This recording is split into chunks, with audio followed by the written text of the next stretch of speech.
Welcome back, ladies and gentlemen. We are back with the completed tour of visiting my beautiful grandma. But now it's time to get back into the swing of things here on Arnold Holiday News, the only news you'll ever need because you have no other choice. But it's all good. Today, we're going to be talking about the brand new Lobot rework. Now, we were told about this not too long ago with the last batch requirements for Galactic Legends. We were told that Lobot's going to get a little bit of a rework, and boy, oh boy, did he indeed. However, I want to say this. I'm happy he's getting a rework. Trust me, I really am. It's much appreciated, much needed at this point. However, I feel like there was a bit of a missed opportunity. I guess you can kind of say the same thing of Drogon. It's cool that Capital Games gets these rare opportunities to bring their own original characters, Genos Brood Alpha, Shorty, and now Drogon. But I want to say there's a missed opportunity not bringing in Bail Organa, Nyenub, and in this situation, big missed opportunity that Lando is not gonna synergize with Lando. I mean, my expectations were when they said rework, I was expecting Lando Lobot. Come on, it's gonna two birds of one stone. Lando's kind of bleh, not even meh, it's mostly bleh. This would have been a great opportunity to bring that tag team wonder, and they didn't do that. My second hope is they're gonna make leftover droid useful. They didn't do that. What they're going for here, ladies and gentlemen, which I suspect is probably gonna be updated later on today for Galaxy of Heroes, they're trying to help out Shorty, which is a little odd. I get that Shorty maybe isn't super meta prevalent. I mean, it's still useful, but I also think furthermore, my predictions, I think developers are also insinuating that R2D2 is going to be moving on to the Galactic Legends Leia crew because of the whole burning situation we talked about the other day in the Drogon kit reveal. So my guess is they thought, all right, let's just fix up Lobot, make him good of Shorty, and it does seem like on paper, this looks pretty darn good. It's kind of getting to the point, like, what's the difference between a touch-up and a rework when you're adding two massive paragraphs to an old character? In my book, this is a rework, but we're splitting hairs at that point. Nonetheless, let's get on into it. Again, reminder, Relic 3 needed for Lobot, and we're going to have to remind you about some of the Shorty mechanics to make a lot more sense out of this. Let's start off with the base ability, which is going to be important because Lobot's going to have a lot of assisting potential on the Shorty team here. Before, we're never going to bother before. Now it's basically 100% chance to inflict defense down, so long as you bypass the whole tenacity check, evasion check, all that stuff, instead of 80% chance to inflict defense down. This is like a day one kit, guys. This kit is long overdue for a little bit of love. If they are all target locked, kind of an important thing for droids. Lobot gains foresight for one turn, and foresight is going to be very important because foresight's going to spread like wildfire on the Shorty team because of Lobot. If the ally in the leader slot is light side droid, and as of now, I mean, technically, if you wanted to, you could put L337 in the lead, although there's no leadership ability. Primarily, it's calling out Shorty. Maybe down the road, there'll be another light side droid leader, but right now, it's just say, when you see light side droid, put in your mind, it's gonna be Shorty. All light side droids gain defense up for one turn, and if the enemy already had defense down, there's gonna be a lot of defense down, not just from this basic ability, but also Shorty applies defense down with one of the specials that she has. So if the enemy already has defense down, get target lock. And as we've already said, target lock is such a core component of the entire, not even just Shorty, just droid teams in general.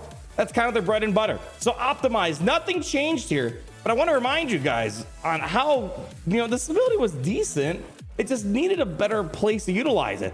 Mass cleanse on all allies. A cleanse ability is fantastic across the board, especially for any team. Remember, there was that brief period of time with all that turn meter data crown level 3. We had like Lobot work with Imperial troopers beating Lord Vader. A mass cleanse on a whole team is kind of a big deal, especially in a day and age where Capital Games is like narrowing who can a character cleanse. Look at Scout Trooper, went from like a cleanse on everyone to only if there's an Imperial remnant lead. For each debuff dispelled this way, all allies recover 7% health. Lobot gains 8% Terminator. This Terminator gain is going to be huge moving forward here. For each active droid ally and other droid allies gain half that amount. This is going to be kind of a big deal. Gain this Terminator gain again. We'll just remind ourselves of all the droid shenanigans. Bit of a misprint here on Capital Games. I mean, they rechanged the leader ability from cloud computing to Lobot headgear. However, that is not the leader ability that they described. They literally copied and pasted the special ability. The current leader ability, as you can tell, I took this thing to the max. Level 1. Very simple. All it's doing at the end of the day, it's nothing too great. All you're getting out of this is 25 speed, 10% potency. You're not using this guy for the lead. Shorty's going to be the way to go.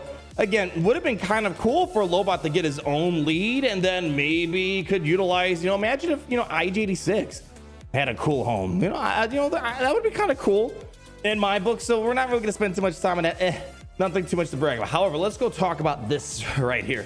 Truly, the bread and butter where everything's happening. With this unique ability, parallel processing, and this brand new unique ability, it took the old leadership named cloud computing and slapped it in unique ability. And in case I need to spell it out for you, I'm liking this rework because there's no Zetas and no Omicrons. We don't get many of this.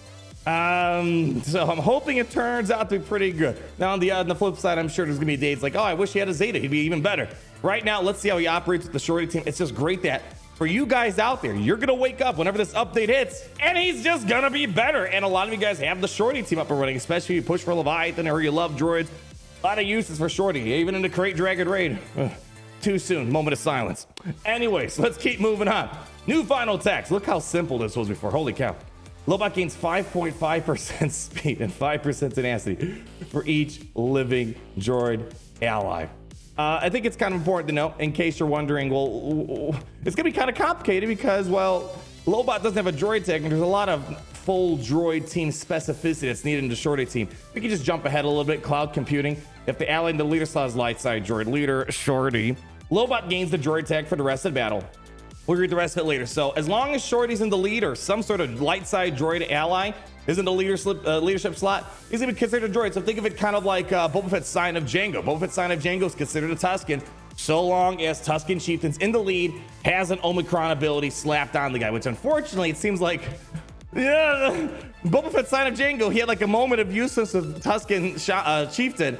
And all of a sudden now the best lineup in 3v3 isn't with Boba Fett's Sign of Jango, it's Tusken Raider and Tusken Warrior. So a little bit unfortunate. So I guess the point I'm trying to get at is hopefully, again, no Omicrons or Zetas invest in Lobot that we can see.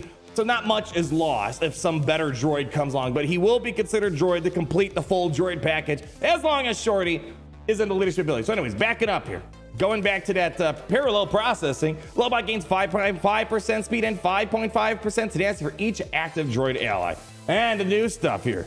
Whenever a light side droid ally without foresight gains foresight, a random light side droid ally without foresight gains foresight for 1 turn. Again, Swogology is a full-on degree. It's getting to the point where it feels like you're reading some sort of legal clause right there. So, and as we said, that's going to be very important on the basic ability that Lobot has. If the enemy's target lock, Lobot gains foresight. So if he gains foresight and he didn't have foresight, someone else gains foresight. But also remember, BB-8 can gain foresight. So BB-8's also going to be funneling extra foresight opportunities. Imagine not being able to hit these droids.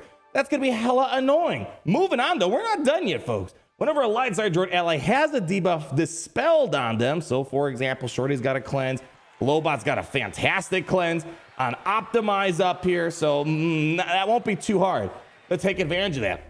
They gain 5.5% critical damage and 5.5% points. I love this 5.5% thing. Stacking for each debuff dispelled for 2 turns. And remember, Shorty also has some offense ramping mechanisms, as I'll remind you. So this is going to be kind of helpful inside the droid team. Only downside, it's only light side droid, so it's not like I was really hoping IG88 could have worked, but unfortunately, it's considered a dark side droid. Whenever a light side droid ally with less than 100% turn gains bonus turn meter, so BB-8 gains bonus turn meter, Lobot feeds bonus turn meter, Lobot gains speed up for 1 turn. And then whenever a Lobot uses the basic ability, while he has speed up, he has 55% critical chance and removes 5.5% turn meter from the target enemy. So again, he's going to be assisting a lot, as we're going to check out with this cloud computing. A lot of assists, so a lot of foresight moving around, and a lot of other shenanigans like turn meter removal. So let's get to this brand new unique ability, cloud computing. If the ally in the leader slot is a light side droid leader, Shorty, Lobot gains the droid tag for the rest of the battle, which you've already mentioned a moment ago, but droid allies are going to gain 10% potency and 25 speed. And don't forget, Shorty already has extra speed on the lead, and she even gets extra speed. So this is going to be super fast, guys. Whenever a light side droid ally is inflicted with a debuff, you're going to inflict target lock on the enemy that inflicted debuff. More target lock opportunities. Again, it's only for light side droid allies though, which can't even be resisted. So I'm going to wait and see, but I'm assuming that should get through like tenacity up. So that's kind of a big deal Whenever another light side droid ally with the basic ability against the target locked enemy, they gain 35% more damage. Wow, one more time. Whenever a light side droid ally uses the basic ability against target locked enemy, they deal 35% more damage. So that's going to be mostly for Lobot and Lobot assist. So there's where the assisting capabilities coming in with Lobot. While light side droid allies have foresight, and again, lots of forces we talked about, they have 50% critical chance. And whenever they use the basic ability, they inflict speed down on the target enemy for 1 turn. So when we look at this in general, it's not like a catch-all, you know, like I guess the more relevant recent route that we're kind of thinking of, like Mace Windu. Not the best route, but at least Mace Windu can be plugged in a bunch of different teams. This is unfortunately a very narrow use for the guy, mostly used with the Shorty lineup, light side droids. So it's not like you can just throw him in a General Grievous squad. Yeah, so and again, it's unfortunate Lando doesn't have much baked in with Lobot. Big missed opportunity. I'm wondering if maybe Capital Games is worried that RTZ is probably gonna get pulled out of Shorty, or maybe Shorty's being a little underutilized in the game right now. It's probably a combination of both of those things. By no means did you need R2 to make Shorty work, but you know, R2 is definitely helpful with BB to try to slow down the Wampa. Let's go take a look at the overarching picture though. When we take a look at our beloved droids, just a reminder one more time, there is no other light side droid leader that we currently have in the game. I mean, again, you could technically put, like, for example, BB-8 in the leader, R2-D2, IG-11, 3PO, and Chewie. They just don't have any, you know, baked in actual leader ability. So we got to take a look at Shorty a little bit closer here. So a few things we need to go over here in regards to Shorty's ability. So I want to first head over to Spirit Parts. Remember, droid allies, they have 35% defense. And with the defense up that Lobot's providing, this is going to be even higher. Furthermore, we get spare parts and 35 speed. So right there, we have 35 speed from Shorty, straight up the get-go, right away. And then also Lobot is going to get 5.5% extra speed. And on top of that, through cloud computing, you're going to get an extra 25 speed. So Lobot's going to be fast, Shorty's going to be fast, the droids in general are going to be pretty fast. And don't forget, at the start of the battle, all allies are droids. So this is why they had to give Lobot an honorary droid tag. Shorty is going to be getting 40 extra speed. So you have 35 plus 40 plus an additional 25. That's 90 speed right there. And the fact, when we consider BB-8's passive ability, giving a bunch of turn meter, Shorty is going to be just so darn fast, making plays happen. And don't forget, spare parts, 30% critical chance, 30% offense on top of it. And of course, the whole revive mechanism. And then on top of that, we get extra foresight opportunities. So when a droid revives, they gain foresight. Someone else is getting foresight. I mean, you know how it is when you try to like handle BB and he just keeps getting foresight. He's like, ha, ha, ha. It's really gonna be annoying. Other things to talk about, Sabak Shuffle here. This is where the defense down comes in. And as we talked about Lobot, a lot of important synergy going on with the defense down that we have. A lot of target lock opportunities, turn meter removal, but additionally, allies are gonna get 10% offense, which is stacking until the end of the battle. And on top of that, Shorty can feed even more turn. This team is gonna be so much faster from a speed perspective, turn meter perspective, and then we got all the cleansing opportunities that we have there. And then we got some other stuff here. Yeah, nothing too much that we have to really put out here, but nonetheless, it's really those other things that are very important. And of course, we have all this VIP treatment.